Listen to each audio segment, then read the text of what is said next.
So as I said, this is going to be a learning experience, so it wouldn't let me switch on the fly, so I stopped it so there'll be a little interruption. Hopefully I can edit it out. I got to learn all this.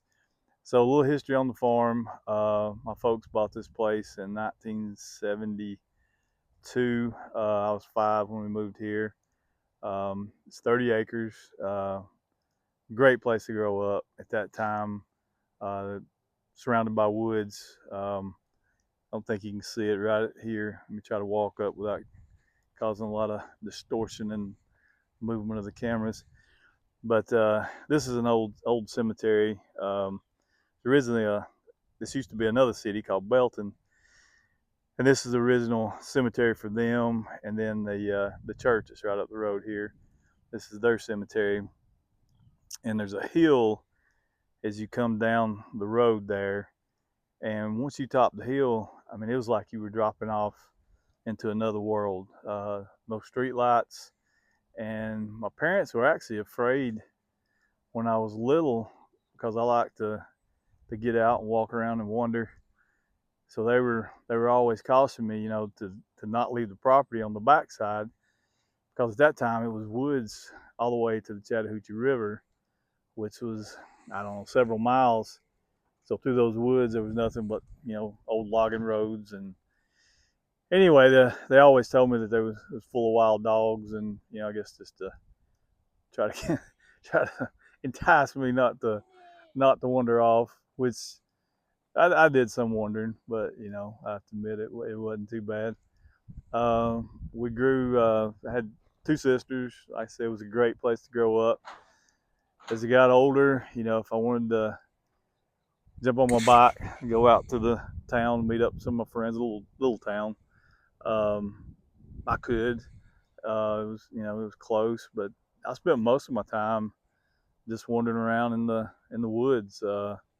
Had a good dog, and it's kind of the way kids used to grow up in the country. Like I said, wandering the woods with a good dog, and my family parents trusted me with a gun at an early age, so I usually had a 22 walking around, and never was one to just shoot everything. Just like having it with me. And um, so as we grew, got older, um, my parents sold me the place. I was 24, 25. I've owned it ever since. I always knew I wanted to be a farmer, cattle farmer specifically. Um, and as soon as I got out of high school, they still owned it.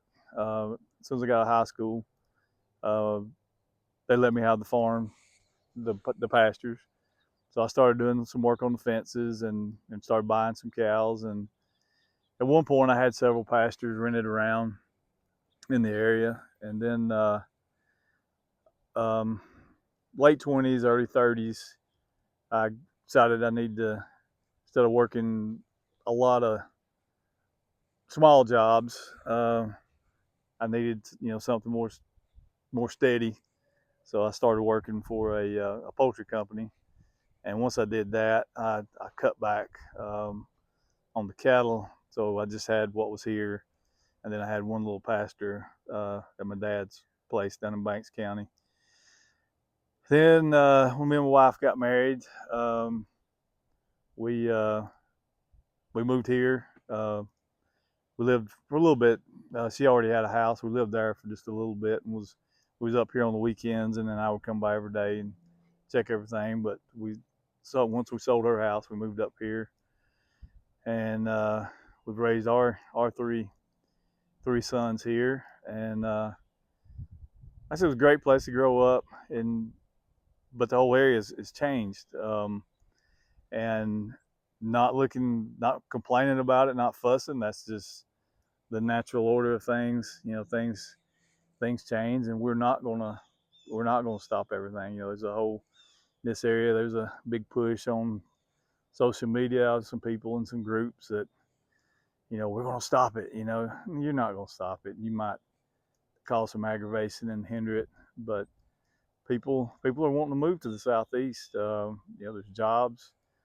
still got some freedom, even though we've lost a lot of freedoms in my lifetime here. But there's still jobs, and still freedoms. I mean, I tell my wife, I remember when they first started talking about zoning, implementing zoning here.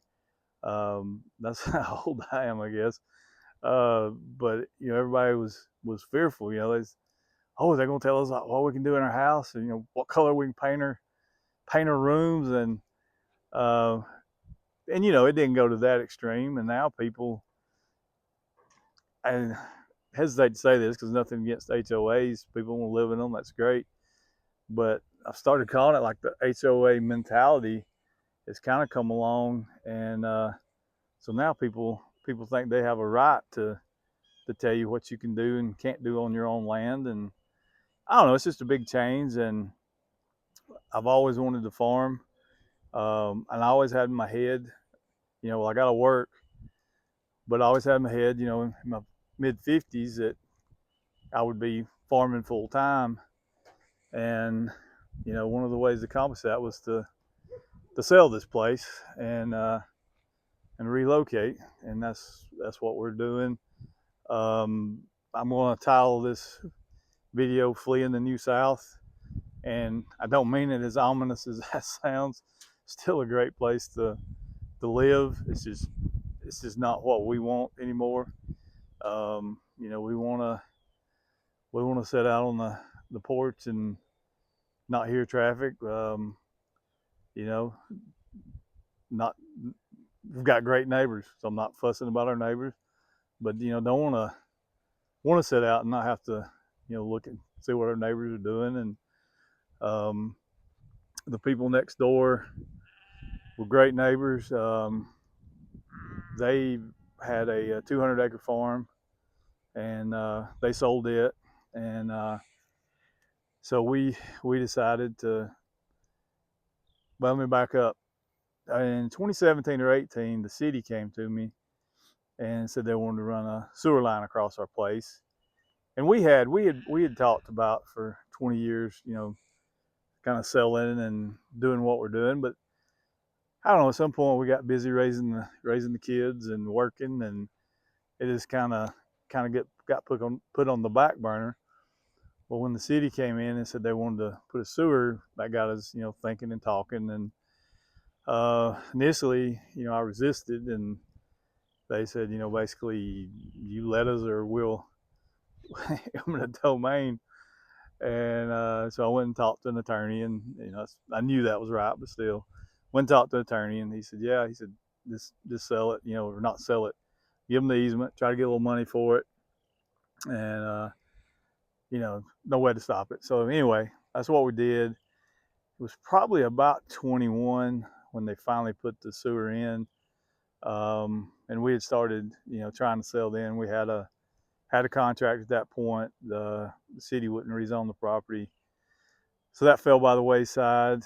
And so anyway, now back to this 200 acres. It sold, and a big development company came in, and I started talking to them.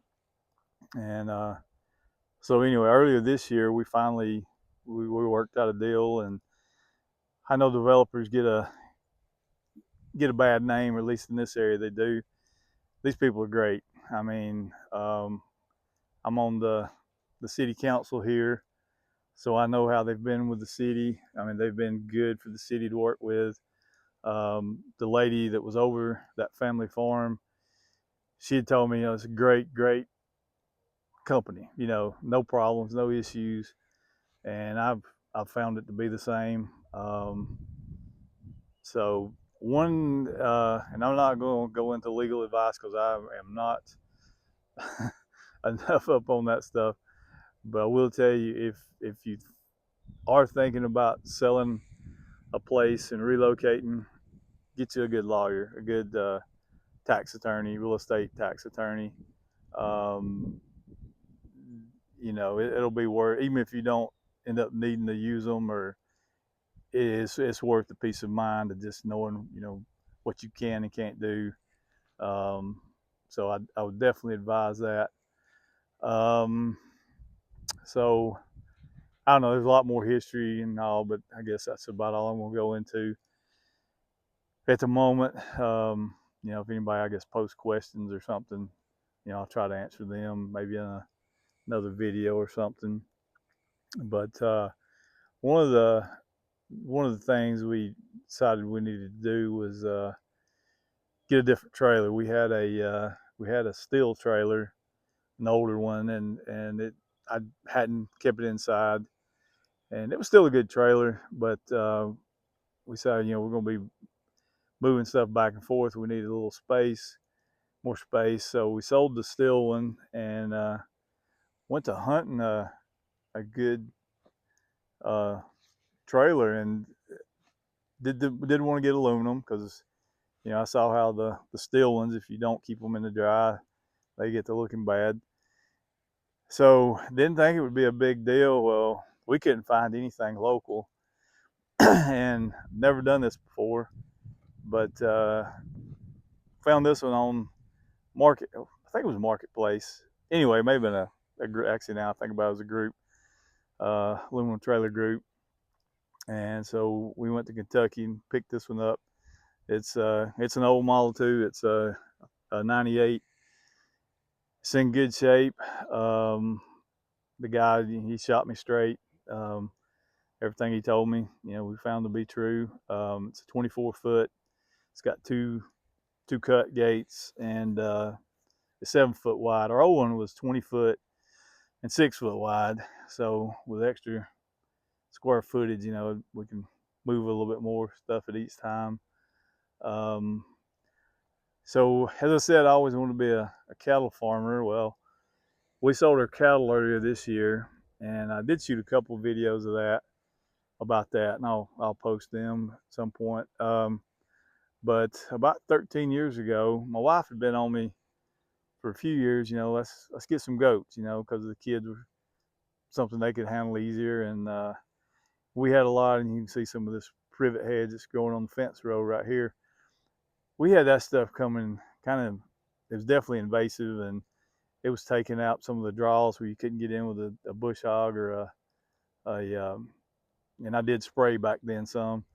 You just couldn't get in there, and so we got a few goats, and excuse me, started out with just electric netting, you know, little small areas, and um, then decided, hey, this looks pretty good. Let's expand. You know, let's get more goats, and so I had to run hot wire around all my barbed wire to keep them in, and then which that meant, you know, getting livestock guard dogs. So did a bunch of research and decided that the Anatolians would be the best fit for us, and so that's what we got. We started out with one Anatolian, and it's kind of like you know, you start out with one, the next thing you know, you've got a bunch.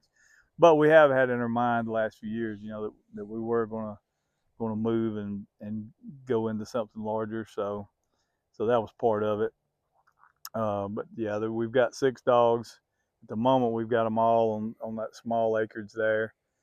Um, our goats are bred. Should start kidding any day now. I think the earliest I've had it calculated would be the week of Christmas. Most of them will probably fall, you know, the next week or the week after, which is when it's supposed to get cold. Right now, the weather will be great. I think it's supposed to get up to 65 or something today, and I'm actually a little warm in this long sleeve shirt. But one of the things for the farm we're going to, it has lots of grass. Hasn't been anything on it in 2 years, and I just can't see paying what cattle price, you know, or cattle are bringing. I can't see. I'm a little scared. Let me put it that way, to buy back in the cattle right now, and so we're looking more and more at sheep. Um, so I went and bought 5 hair sheep. This is 3 weeks ago now, just to kind of acclimate the dogs and the goats and see how it all worked, and haven't had any issues.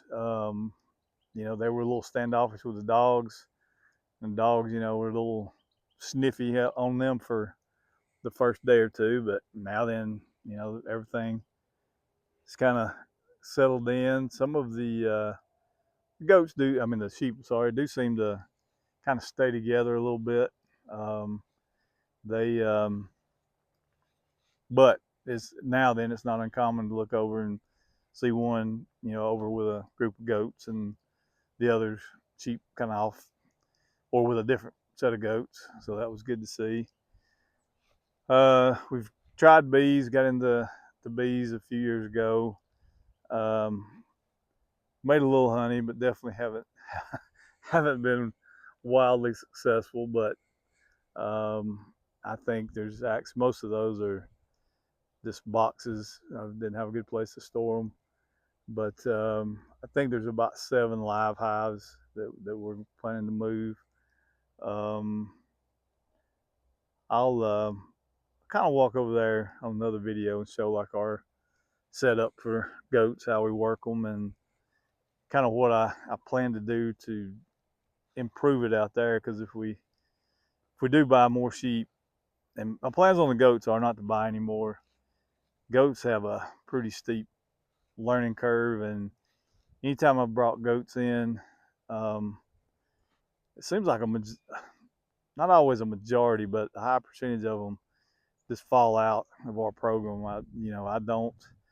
This time of year I do feed, um, but I don't worm every 30 days during the summer.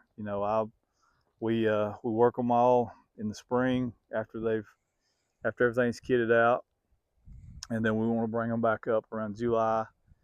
Go through, check Komatsu, check them, worm anything that needs it, and then we want to do it again October, November, and so I guess a lot of them just can't handle that. So I just don't want to buy goats. We're going to we'll cull these heavy. Anything that I've got questions on, we'll cull them here, and then we'll move them what's left and just let them kind of rebuild. So the plan is to buy sheep, hair sheep, um, and I've got a lot of work to do. Getting fences ready and all that. Place we're getting is it's got good barbed wire fencing, and it does have some woven wire, but I'm gonna have to run electric.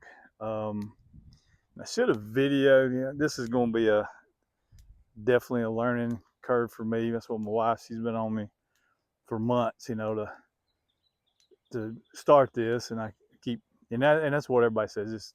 You just got to start. You just got to start, and and like I said, I'm doing it. Hopefully, somebody will see through our mistakes, and if they decide to do this, they won't make the same mistakes. But mainly, it's just to kind of let people know what's going on in their lives.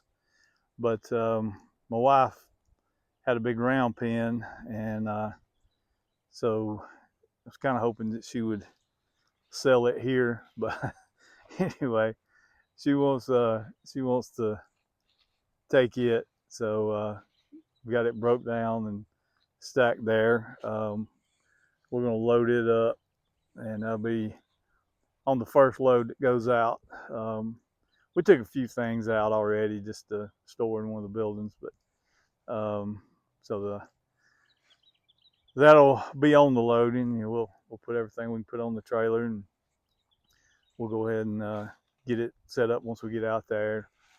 And I'll try to do a video probably a couple weeks before we go out there and kind of show a little bit about the place. But this was it's a pretty piece of property. It's like I said, it's been great for us. Great for my family as they're growing up, and great for our kids. But it's just it's just time. The whole area is changing. We I think I was actually talking to a former mayor of this town. I think I've got in my head that we were around 600 people in the city limits when I was growing up. He's said it was a little lower than that, like 300 something. But anyway, there's about 2,800 to 3,000 right now. There's been several subdivisions built over the years, And then when all the subdivisions that's on the books already approved, the town should surge to well over 5,000 pretty quick. And I think it'll actually help the town. It's never had a lot of businesses. We're so close to two other lot bigger towns that everybody just drives. And then, we do hear a lot of people saying, we want a grocery store. We want a grocery store. So I think once these subdivisions are built out, they will get, the grocery store and some of the other conveniences that everybody wants. And it's a little, even though it's sunny, it's a little hazy today, so you can't see. But on real bright sunny days, we have a great view of the mountains. Like I said, it's a beautiful piece of property. Nothing, nothing against this place. It's just we want to try what we're doing on a larger scale, and so that's kind of where we're at. If you're, and we didn't do a video of us actually searching for properties, which that's another thing my wife said, you should have, and I guess she's right. But we knew we wanted to go to the Ozarks. We've been camping out in there and looking for, like I said, 20 years. And so we knew we wanted the northern Arkansas, southern Missouri.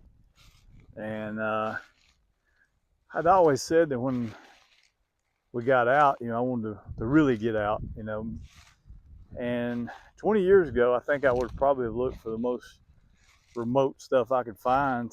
And we looked at some very remote property. We looked at one in Arkansas that was absolutely beautiful. The land, once you got to the farm, the house, the layout, the barns, the corrals, everything was great. But in bad weather, you'd probably be stuck. And you would probably be rebuilding about a mile driveway every few years after a big rain. And so naturally pushed that one away. And then we looked at a couple in Missouri that was kind of the same way. They were down public dirt roads, which basically single track. And that's what I told my wife. You got places where you cross drainage, and I said, you get, and they had some flooding out there earlier this year, and I said, you could be looking at days, without being able to get in and out. And then the other thing is, you pretty much want to take a chainsaw with you every time you did go out, because if a tree fell, you'd probably be having to cut it to get back in.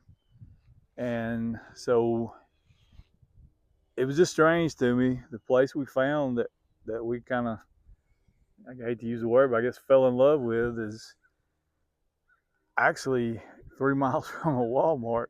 So we're 12 miles, I guess, from the closest Walmart here. So in one sense, we're getting more in town and civilization, but it's down a dirt road. Everybody around it's got big tracts of land, so it's just, I don't know. That part's just odd to me. Everybody else probably think, what's he talking about? It's boring, listening to all that. But to me, like I said, it was just a strange change in mindset. This over here, and I don't know how this is going to show up. Like I said, this is my first time trying all this. That's a subdivision that was built on that side of us probably in the late 90s. And this day and time, anytime anything new's proposed, there's always somebody out protesting and fighting against it and all. I absolutely said nothing against that subdivision when it went in, and my mindset hasn't changed in all these years. I didn't own that land, and I didn't have the money to buy it, so it was really nothing to me. And the same thing on this 200 acres. I didn't own it, and they had the right to do what they wanted with the land, and that's that's always been my personality and thoughts. And um, some people don't like that, and that's fine. I think we all got our own individual wants and desires. Some people want to live in a subdivision and want to live under an HOA, and that's their right. And I see no problem with giving them that option. And just like us, that's not what we want, and you know, there's nothing wrong with us having that option as well. So don't mean to drag on about that stuff. That's kind of some of the stuff that's been on our minds. And we really didn't get any opposition from neighbors. Actually, had several speak up in favor when it came to be rezoned. Had a little pushback online from a couple people that are just, well, one of them, I think she's just a publicity hound. And I think if Jesus come back walking, I wonder if she wouldn't be against him too, because she didn't be like against everything. But anyway, it worked out. And I think this is going to be actually a good thing for the city. The street we come in on, uh, the city didn't want to improve it. The people who lived up through there didn't want to improve it. So the people that's buying this, they're going to connect with what they're already developing over there. So there won't be any increased traffic on this street. Um, so like I said, I think it's a win-win for everybody.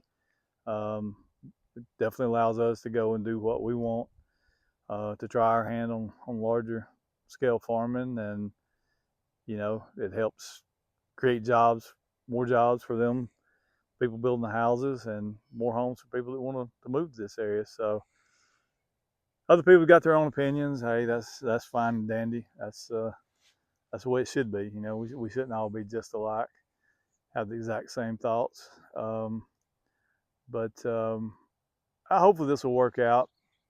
What I'll try to do is maybe post one kind of long video every week like this, and then maybe if somebody's, if it generates a question or something. I've heard some of the people that do these how-to little videos, how to do a YouTube channel and stuff. That's kind of what they say. That once you get going, that people watching them a lot of times will help generate your content, by asking questions and all. So anyway, and hopefully, like I said, somebody will get something out of this and help them, and at least it'll keep our friends and family informed once we move. Once we're settled in and moved, it probably will turn into more of a traditional farming type YouTube channel, showing, doing things with the animals and fencing. And I've got nothing I do is usually groundbreaking or something I've come up with. It's usually copying somebody's ideas. But anyway, I've got some different ways I do some fencing, electric fencing, and I'll cover some of that. And like I said, there are going to be some hurdles, and there's definitely some fear. Uh, mostly about the family dynamics, how it's going to affect that. But as far as the actual work and um, all that, we don't. So far, me and my wife neither one have any apprehensions about that. The people we've met out in that area so far have been super nice. I mean, I'm sure there's some that are not so nice out there, just like they are anywhere. But so far, everybody we've come in contact with has been super nice and helpful. So we'll see how it goes. But anyway, I'll once this thing posts, I may wait a couple more weeks till I get some more content up or ready before I post it, just so there's not like big gaps. But like I said, feel free to let me know what you think. I'm a big boy. I can take criticism. Tell me what I can do better. Um, so hope everybody has. I'm actually filming this before Christmas Eve. So I hope everybody has a wonderful, blessed Christmas. And let's all try to remember the reason for the season, to use the cliche. and I will try to talk to y'all later. Thanks.